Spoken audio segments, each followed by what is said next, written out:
Hey guys, welcome back to the channel. In this tech tutorial video we're going to reveal to you how you can change the line spacing for text documents on LibreOffice Writer. So let us dive into this, navigate to your text document, and what you want to do is highlight the text.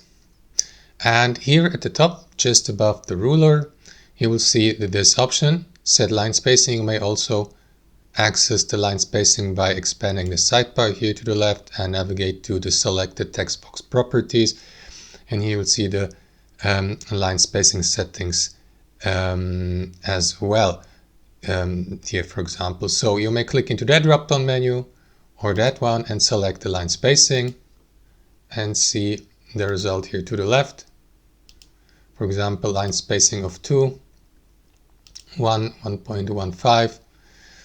And yeah, that's how it works, guys. Thanks for watching. Hope you enjoyed it, got some value from it, and we'll catch you later.